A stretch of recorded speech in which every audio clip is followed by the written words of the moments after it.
Bible एक वर्ष में।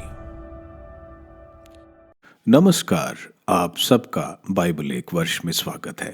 आप सब ने जो कदम उठाया है प्रभु के वचन सुनने के लिए, यह हमारे जीवन के अंधेरों को दूर करेंगे और हमें प्रभु के प्रकाश में चलाएंगे। आज हम एफिसियों के नाम संत पौलुस के पत्र का अध्याय 3, हगाई के ग्रंथ का अध्याय 1 और स्रोत ग्रंथ का 78वां स्रोत सुनेंगे। प्रभु का वचन सुनने से पहले आइए हम ईश्वर से प्रार्थना करें। हे प्रभु, हम आपका वचन सुनने वाले हैं। हमारे मन की आंखें खोलें और हमें आध्यात्मिक प्रज्ञा दें ताकि हम आपको जान सकें और आपके वचन के अनुसार अपना जीवन जिए। यह हम मांगते हैं आपसे प्रभु यीशु के नाम, आमीन। एफिसियों के नाम संत पौलुस का पत्र अध्याय 3। सुसमाचार सेवक संत पौलुस। इसलिए मैं, जो आप गैर यहूदियों की भलाई के लिए मसीह के कारण कैदी हूँ, आप से एक प्रार्थना करना चाहता हूँ। आप लोगों ने अवश्य सुना होगा कि ईश्वर ने आप लोगों की भलाई के लिए मुझे अपनी कृपा का सेवा कार्य सौंपा है। उसने मुझ पर वह रहस्य प्रकट किया है जिसका मैं संक्षिप्त विवरण ऊपर दे चुका हूँ। उसे पढ़कर आप लोग जान सकते हैं कि मैं मसीह का रहस्य समझता हूँ। वह रहस्य पिछली पीढ़ियों में मनुष्य को नहीं बताया गया था और अब आत्मा के द्वारा उसके पवित्र प्रेरितों और नबियों पर प्रकट किया गया है।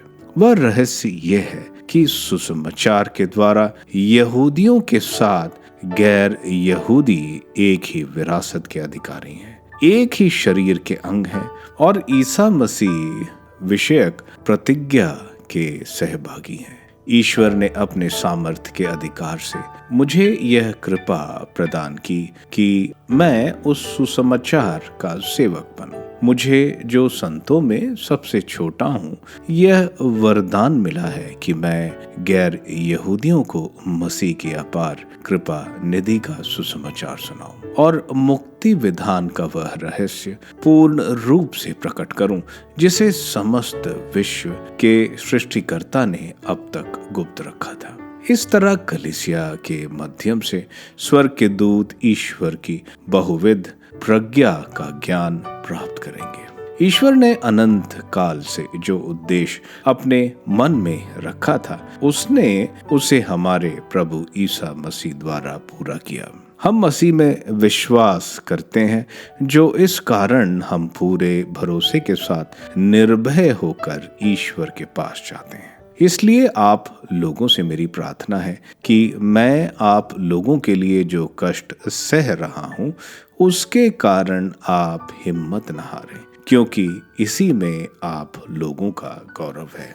मसीह के प्रेम का ज्ञान प्राप्त करने की प्रार्थना। मैं उस पिता के सामने, जो स्वर्ग में और पृथ्वी पर प्रत्येक परिवार का मूल आधार है, घुटने टेक कर यह प्रार्थना करता हूँ कि वह अपने आत्मा द्वारा आप लोगों को अपनी अपार कृपा निधि से अभ्यंतर शक्ति और सामर्थ्य प्रदान करे, जिससे विश्वास द्वारा मसीह आपके हृदयों में निवास करे। प्रेम में आपकी जड़ें गहरी हों और नींव सुदृढ़ हो। इस तरह आप लोग अन्य सभी संतों के साथ मसीह के प्रेम की लंबाई, चौड़ाई, ऊंचाई और गहराई समझ सकेंगे। आप लोगों को उनके प्रेम का ज्ञान प्राप्त होगा, यद्यपि वह ज्ञान से परे है। इस प्रकार आप लोग ईश्वर की पूर्णता तक पहुंचकर स्वयं परिपूर्ण हो जाएंगे, जिसका सामर्थ्य हम में क्रियाशील है और जो वह सब कार्य संपन्न कर सकता है जो हमारी प्रार्थना और कल्पना से आध्यात्मिक परे है। उसी को कलीसिया और ईसा मसीह द्वारा पीढ़ी दर पीढ़ी, युग युगों तक महिमा, आमीन। हागाई का ग्रंथ अध्याय 1। राजा दारा के शासनकाल के दूसरे वर्ष के छठे महीने के प्रथम दिन नबी हागाई के माध्यम से शालतिएल के पुत्र यूदा के राज्यपाल जरुब्बाबेल और योसादाक के पुत्र प्रधान याजक योशुआ को प्रभु की वाणी प्राप्त हुई। मंदिर का पुनर्निर्माण। यह विश्व मंडल के प्रभु की वाणी है। यह राष्ट्र कहता है, अभी प्रभु के मंदिर के पुनर्निर्माण का समय नहीं आया है, किंतु नबी हागाई के माध्यम से प्रभु की यह वाणी सुनाई पड़ी। जब यह मंदिर टूटा फूटा पड़ा है, तो क्या यह समय तुम लोगों के लिए अच्छी तरह आच्छादित घरों में रहने का है? इसलिए विश्वमंडल का प्रभु यह कहता है, तुम अपनी स्थिति पर विचार करो। तुमने बहुत बोया किंतु कम लूनते हो। तुम खाते तो हो किंतु तुम्हें तृप्ति नहीं मिलती। तुम पीते हो किंतु तुम्हारी प्यास नहीं बुझती। तुम कपड़े पहनते हो किंतु तुम्हारा शरीर गर्म नहीं रहता। मजदूर अपना वेतन तो पाता है किंतु उसे छेद वाली थैली में रखता है। विश्वमंडल का प्रभु कहता है, तुम अपनी स्थिति पर विचार करो। पहाड़ी प्रदेश जाकर लकड़ी ले आओ और मंदिर फिर बनाओ। मैं उससे प्रसन्न हो जाऊंगा और उसमें अपनी महिमा प्रकट करूंगा। तुमने फसल अधिक पाने की आशा की थी, पर तुम्हें कम मिली, और वह भी जब तुम उसे घर ले जाना चाहते थे। मैंने उस पर फूंक कर उसे झुलसा दिया। तो यह क्यों? विश्वमंडल का प्रभु यह कहता है कि मेरा मंदिर ध्वस्त पड़ा हुआ है, जबकि तुम सब अपने अपने मकान बनाने में व्यस्त हो। इसी कारण आकाश वृष्टि थाम रहा है और भूमि अपनी उपज पैदा नहीं करती। इसलिए मैंने देशों, पर्वतों, अन्न, अंगूरी, तेल, पृथ्वी की सारी पैदावार, मनुष्यों और पशुओं और उसके सब कार्यों पर सूखा बेच दिया है। जब शालतिएल के पुत्र जरुब्बाबेल, योसादाक के पुत्र महायाजक यहोशुआ तथा अन्य सब लोगों ने अपने प्रभु ईश्वर की वाणी तथा प्रभु अपने ईश्वर द्वारा भेजे गए नबी हागाई की बात सुनी, तो लोग प्रभु से डरने लगे। तब प्रभु के भेजे हुए दूत हागाई ने लोगों को प्रभु का संदेश सुनाया। प्रभु कहता है कि मैं तुम्हारे साथ हूँ। तब प्रभु ने शालतिएल के पुत्र यूदा के राज्यपाल जरुब्बाबेल तथा योसादाक के पुत्र महायाजक योशुआ को और अन्य सभी लोगों को प्रेरणा देकर प्रोत्साहित किया। वे उपस्थित हुए और विश्व मंडल के प्रभु के मंदिर का पुनः निर्माण का कार्य प्रारंभ किया। छठे महीने के 24वें दिन की तिथि थी। स्रोत ग्रंथ स्रोत 78। इज़राइल का इतिहास। एक मस्कील आसाफ का। मेरी प्रजा मेरी शिक्षा पर ध्यान दो, मेरे मुख के शब्द कान लगा कर सुनो। मैं तुम लोगों को एक दृष्टांत सुनाऊंगा। मैं अतीत के रहस्य खोल दूंगा। हमने जो सुना और जाना है, हमारे पूर्वजों ने हमें जो बताया है, हम यह उनकी संतति से नहीं छुपाएंगे। हम यह आने वाली पीढ़ी को बताएंगे। प्रभु की महिमा, उसका सामर्थ्य और उसके किए हुए चमत्कार। उसने याकूब के लिए एक नियम लागू किया। उसने इज़राइल के लिए एक विधान निर्धारित किया। उसने हमारे पूर्वजों को यह आज्ञा दी कि वे उसे अपने पुत्रों को सिखाए, जिससे आने वाली पीढ़ी, भविष्य में उत्पन्न होने वाले उनके पुत्र उसे जान पाए और वे भी उसे अपने पुत्रों को बताएं। यह इसलिए हुआ कि वे प्रभु पर भरोसा रखें, ईश्वर के महान कार्य नहीं भुलाएं, उसकी आज्ञाओं का पालन करते रहें और अपने पूर्वजों जैसे नहीं बने। वह एक हठीली और विद्रोही पीढ़ी थी, एक ऐसी पीढ़ी जिसका हृदय दृढ़ नहीं, जिसका मन ईश्वर के प्रति निष्ठावान नहीं। एफ्रम के अनुभवी धनुर्धरी पुत्रों ने युद्ध के दिन पीठ दिखाई, क्योंकि उन्होंने ईश्वर के विधान का पालन नहीं किया था। उन्होंने उसके नियम पर चलना स्वीकार किया था। उन्होंने उसके महान कार्य, उसके दिखाए हुए चमत्कार भुला दिए थे। ईश्वर ने मिस्र देश में तानीश के मैदान में उनके पूर्वजों को चमत्कार दिखाया था। उसने समुद्र विभाजित कर उन्हें पार कराया। उसने जल को बांध की तरह खड़ा कर दिया। वह उन्हें दिन में एक बादल द्वारा और हर रात को अग्नि के प्रकाश द्वारा ले चलता था। उसने मरुभूमि में चट्टानें फोड़कर मानो आगाध गर्त में से उसे जल पिलाया। उसने चट्टान में से जलधाराएं निकाली और पानी की नदियां की तरह बहाया। फिर भी वे उसके विरुद्ध पाप करते रहे और मरुभूमि में सर्वोच्च ईश्वर के विरुद्ध विद्रोह करते रहे। उन्होंने अपनी रुचि का भोजन मांगा और इस प्रकार ईश्वर की परीक्षा ली। उन्होंने ईश्वर की निंदा करते हुए यह कहा, क्या ईश्वर मरुभूमि में हमारे लिए भोजन का प्रबंध कर सकता है? उसने तो चट्टान पर प्रहार किया और उसमें से जल की नदियां फूट निकली, किंतु क्या वह अपनी प्रजा के लिए रोटी और मांस का प्रबंध भी कर सकता है? यह सुनकर प्रभु क्रुद्ध हुआ। याकूब के विरुद्ध अग्नि दधकने लगी, इज़राइल के विरुद्ध क्रोध भड़क उठा, क्योंकि वह ईश्वर में विश्वास नहीं करते थे। उन्हें उसकी सहायता का भरोसा नहीं था। प्रभु ने आकाश के बादलों को आदेश दिया, उसने आकाश के द्वार खोल दिए, उसने उनके भोजन के लिए मन्ना बरसाया और उन्हें स्वर्ग की रोटी दी। हर एक ने स्वर्गदूतों की रोटी खाई। प्रभु ने उन्हें भरपूर भोजन दिया। उसने आकाश में पुरवाई चलाई, उसने अपने सामर्थ्य द्वारा दक्षिणी हवा बहाई। उसने उनके लिए धूल की तरह भरपूर मांस और समुद्र के बालू की तरह असंख्य पक्षियों को बरसाया। उसने उनको उनके शिविरों के बीचों बीच और उनके तंबुओं के चारों ओर गिराया। वे खाकर तृप्त हो गए। ईश्वर ने उन्हें उनकी रुचि का भोजन दिया था।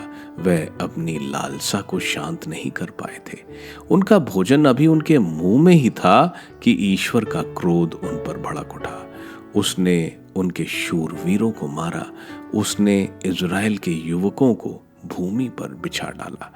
यह सब होने पर भी वे पाप करते रहे। उन्हें ईश्वर के चमत्कारों पर विश्वास नहीं था, इसलिए उसने एक ही सांस में उनके दिन और आतंक में उनके वर्ष समाप्त कर दिए। जब ईश्वर उनको मारता था तब वे उसकी खोज करते थे। वे पश्चाताप करते हुए उसकी ओर अभिमुख हो गए। तब उन्हें याद आया कि ईश्वर ही उनकी चट्टान, सर्वोच्च ईश्वर ही उनका मुक्तिदाता है, किंतु वे अपने मुख से उसे धोखा देना चाहते थे। उनकी जिह्वा से झूठ बोलती थी, क्योंकि उनके हृदय में उसके प्रति निष्ठा नहीं थी। उन्हें उसके विधान का भरोसा नहीं था। फिर भी दया सागर प्रभु ने उनका अपराध क्षमा कर उन्हें विनाश से बचा लिया। उसने बारंबार अपना कोप दबाया। उसने अपना क्रोध नहीं भड़कने दिया। उसे याद रहा कि वे हांड मास भर हैं, श्वास मात्र जो निकलकर नहीं लौटता। कितनी बार उन्होंने मरुभूमि में उसके विरुद्ध विद्रोह किया, निर्जन स्थान में उसके विरुद्ध अपराध किया। उन्होंने बारंबार ईश्वर की परीक्षा ली। वे इज़राइल के परम पावन ईश्वर को चिढ़ाते रहे। उन्हें उसकी शक्ति याद नहीं रही। वह दिन जब उसने उनको शत्रुओं से छुड़ाया था, किस प्रकार उसने मिस्र को अपने चिन्ह दिखाए और तनीस के निवासियों को अपने चमत्कार। उसने वहां की नहरों और नदियों को रक्त में बदल दिया, जिससे वे जल ना पी सके। उसने उन पर डांस छोड़ दिए जो उन्हें काटते थे, और उनके बीच मेंढक भेजे जो उन्हें सताते थे। उसने उसकी फसलें टिड्डों को दे दी, उनके घोर परिश्रम का फल टिड्डियों को। उसने ओलों से उनकी दाखबारियों को नष्ट किया और पाले से उनके गुलूर के पेड़ों को। उसने उनके पशुओं पर ओले बरसाए और उनकी भेड़ बकरियों पर बिजली गिराई। उसने उन पर अपना प्रचंड क्रोध भड़कने दिया, रोष, प्रकोप, संकट और विनाशकारी दूतों का दल। उसने अपने क्रोध पर अंकुश नहीं रखा। उसने उनको मृत्यु से नहीं बचाया, बल्कि महामारी से उनका जीवन समाप्त कर दिया। उसने मिस्रियों के हर पहलौठे को, जवानी की पहली संतान को हाम के तंबुओं में मारा। वह अपनी प्रजा को भेड़ों की तरह निकाल लाया और मरुभूमि में उन्हें झुंड की तरह ले चला। वह उन्हें सुरक्षित और निर्भय ले गया, जबकि समुद्र ने उनके शत्रुओं को निगल लिया। वह उन्हें अपने पवित्र देश ले चला, उस पर्वत तक जिसे उसके बाहुबल ने जिताया था। उसने उनके सामने से राष्ट्रों को मार भगाया। उसने भूमि को बांटकर उन्हें विरासत के रूप में दे दिया। उसने दूसरों के तंबुओं में इज़राइल के वंशों को बसाया। फिर भी विद्रोही बनकर उन्होंने सर्वोच्च ईश्वर की परीक्षा ली और उसके नियमों का पालन नहीं किया। वे भटक गए और अपने पूर्वजों की तरह विश्वासघाती बने। वे धोखा देने वाले धनुष की तरह मुड़ गए। उन्होंने अपने पहाड़ी पूजा स्थानों द्वारा उसे क्रोधित किया और अपनी देव मूर्तियां द्वारा उसे चिढ़ाया। यह सुनकर प्रभु क्रुद्ध हुआ और उसने इज़राइल का परित्याग कर दिया। उसने शिलो में अपना निवास छोड़ दिया, अपना वह तंबू जहां वह मनुष्यों के बीच रहता था। उसने मंजूषा को अपने सामर्थ्य और गौरव के प्रतीक को शत्रुओं के हाथ पड़ने दिया। उसका क्रोध अपनी प्रजा पर भड़क उठा। उसने उसे तलवार का शिकार होने दिया। अग्नि उनके युवकों को निगल गई। उनकी युवतियों के विवाह गीत नहीं सुनाई पड़े। उनके याजक तलवार से मारे गए और उनकी विधवाएं शोक गीत भी नहीं गा सकी। तब प्रभु मानो नींद से जाग उठा, योद्धा की तरह जो मदिरा पीकर ललकारता है। उसने अपने शत्रुओं को महामारी से सताया और उन्हें सदा के लिए अपमानित किया। उसने यूसुफ का निवास त्याग दिया। उसने एफ्रेम के वंश को नहीं चुना। उसने यूदा के वंश को चुना, सिय्योन के पर्वत को जिसका वह प्यार करता है। उसने ऊंचे पर्वतों के सदृश अपना मंदिर बनवाया, पृथ्वी के सदृश जिसे उसने सदा के लिए स्थापित किया। उसने अपने सेवक दाऊद को चुना, उसे भेड़शाला से निकाल लिया। उसने भेड़ें चराने वाले को बुलाया और उसे अपनी प्रजा याकूब का, अपनी विरासत इज़राइल का चरवाहा बनाया। दाऊद ने सच्चे हृदय से उन्हें चराया और कुशल हाथों से उनका नेतृत्व किया। एफिसियों के नाम संत पौलुस के पत्र के अध्याय 3 में संत पौलुस बता रहे हैं कि वह कैद में है तो वह अन्य जातियों की कलीसिया के लिए बेहतर ही है। वे ईश्वर की वह योजना प्रकट करना चाहते हैं जो अभी तक छुपी हुई थी। संत पौलुस अध्याय की शुरुआत में बोल रहे हैं कि वे रोम के नहीं प्रभु यीशु के बंदी हैं, क्योंकि वे अन्य जातियों को सुसमाचार सुना रहे हैं। संत पौलुस बोल रहे हैं अब वो रहस्य जो छुपा हुआ था वो खुल गया है कि अन्य जातियां भी जो वायदे सिर्फ यहूदियों के लिए थे वे सारे वायदे अन्य जातियों को भी लागू हैं। आगे संत पौलुस बोल रहे हैं कि इस सुसमाचार का वे सेवक हैं जो ईश्वर का तोहफा और अनुग्रह है उनके लिए। सुसमाचार का प्रचार इंसानी ताकत से नहीं हो सकती, वह ईश्वर के अनुग्रह और पवित्र आत्मा के द्वारा ही हो सकती है। संत पौलुस आगे बोल रहे हैं कि सारे परिवार, चाहे वो यहूदी हो या अन्य जाति, पृथ्वी पर या स्वर्ग में देवदूत, सब ईश्वर के ही हैं। आगे वह प्रार्थना कर रहे हैं कि एफेसस की कलीसिया को यह 5 चीजें मिली। पहली कि पवित्र आत्मा से हमारा अंतःकरण सशक्त हो। दूसरा, प्रभु हमारे हृदय में हो। इसका यह मतलब नहीं कि वे हमारे हृदय में नहीं है, इसका तात्पर्य है कि प्रभु हमारे हृदय में और बढ़े। तीसरा, प्रभु का प्रेम जो वह हमसे करते हैं। और चौथा, जो निस्वार्थ प्रेम प्रभु हमसे करते हैं कि हम प्रभु के प्रेम में बढ़ें। अंत में संत पौलुस बोल रहे हैं कि हमें जो पवित्र आत्मा का अभिषेक मिला है, तो जो भी हम सोचते हैं पवित्र आत्मा के द्वारा हम उससे कहीं ज्यादा कर सकते हैं। हगाई के ग्रंथ के अध्याय 1 हमें बताता है कि हमें आत्मिक जिम्मेदारी भूलनी नहीं चाहिए। हमारे धन आदि को इकट्ठा करने की होड़ में जब हम ईश्वर को प्रथम रखेंगे तो हर आशीष जीवन पर होगी।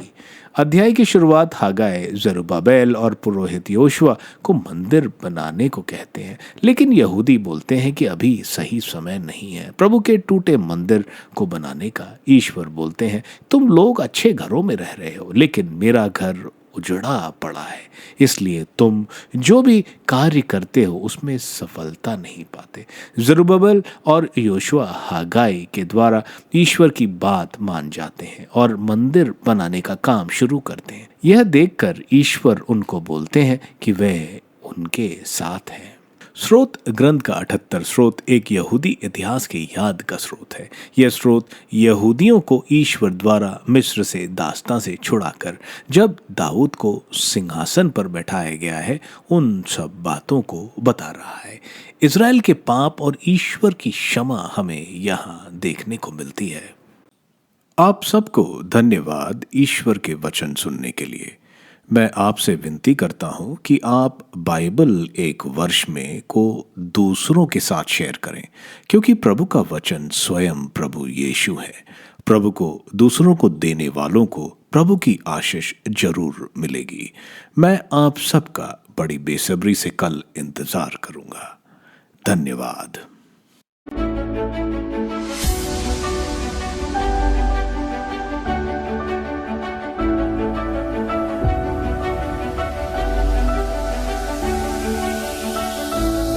बाइबल एक वर्ष में